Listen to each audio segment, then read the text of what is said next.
Hey everyone, welcome to this episode of The Kitchen, coming to you live from my kitchen. You may or may not notice the lights kind of coming out of the ceiling. We're getting a little bit of a facelift of my kitchen, which I'm doing. I don't know if you saw my posts outside of these episodes, but it's a great shoulder workout to be painting your ceiling overhead. And core, you got to balance and up and down. Anyway, that's an episode for something else. Today we're going to talk about what is in your kitchen that can help with achy joints. And so what can help with achy joints in the kitchen? Very good question. Doesn't seem like those two are related, unless of course you're a dietitian and then you work in this and we understand that there's an inflammatory component to a lot of the foods that we eat. You may have heard the term anti-inflammatory diet. There's a whole bunch of rules and things and all of this other stuff. What I always say, rule of thumb, is don't eliminate good foods that have good components for you if they have a little bit of inflammation. Some of those things might be like a tomato. So a tomato has something in it called a lectin. The seeds and the skin contain a lectin depending on when they were picked, and there's a whole bunch of stuff about that. I don't know that you need to be, I always say when Tom Brady went on his anti-inflammatory diet and tomatoes are on there and eggplant and all this stuff. It's I don't know if I'd be eliminating tomato if you're, on Friday night stopping in at, fast food joint and grabbing a burger, right? Because it doesn't make any sense. Those two things are going to offset each other. So use your head to say what you're going to eliminate and what you're going to keep here.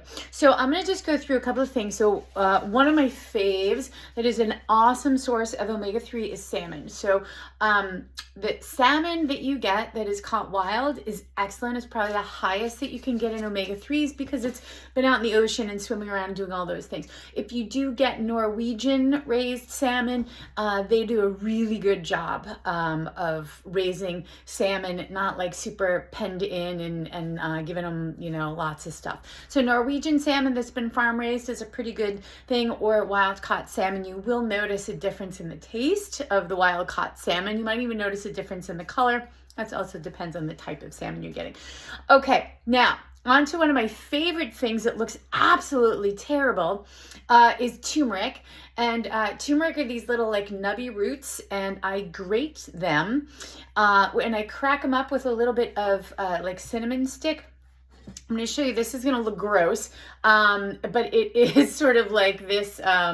It's delicious, but that turmeric, this is what they use to turn mustard yellow, right? So you see that kind of yellow. I use this bowl for my turmeric tea because it's going to be yellow and turn everything, including your nails, your fingers, yellow. So you might have that oil on there. So, but anyway, what I do here is I keep this, I'll grate some turmeric in there and I'll add a little bit of black pepper. We need that to release the curcumin that's in the turmeric. That's the anti-inflammatory part. We need that in there to release that, the pepperin. And then I put the cinnamon in there and I let it steep.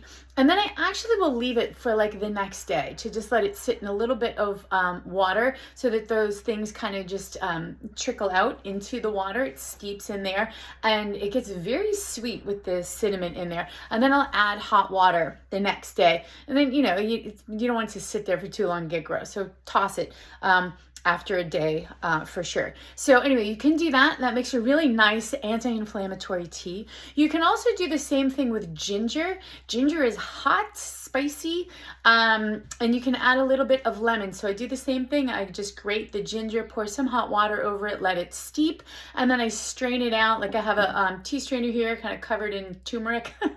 So I have other strainers too for non-turmeric related teas. And then you just squeeze a little bit of fresh lemon in there. The ginger lemon is nice, and it's a nice anti-inflammatory. The last one that I have here is an avocado. It is a great source of omega-3s. And you can make guacamole. So guacamole, or sometimes I'll just slice avocado for breakfast. I might have it with hard-boiled eggs. We'll do avocado toast.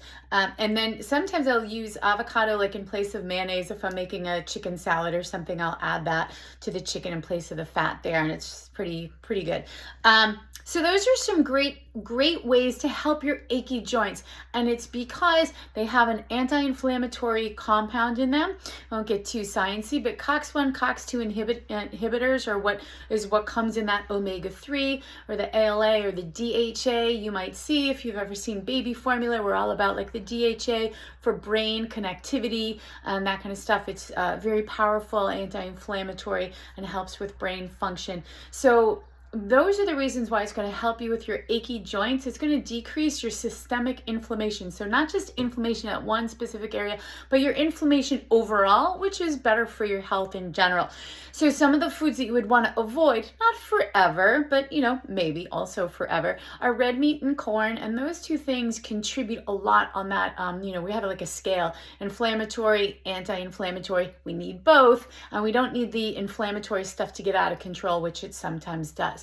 So don't add to your inflammatory or your omega-6s when you're kind of struggling with some inflammatory process going on. So reduce, minimize, or avoid red meats, corn, and corn products when you've got that kicked up. That's just going to kick into that inflammatory bucket. So hold off on those and focus on some of the foods. There's a million other foods out there. I just wanted to grab a few because these are kind of some of the things I always say, like, have a few. I know avocados are fickle. I get you. I hear it. But they're awesome. So it encourages you to eat them. Don't forget about them. Don't let them go bad.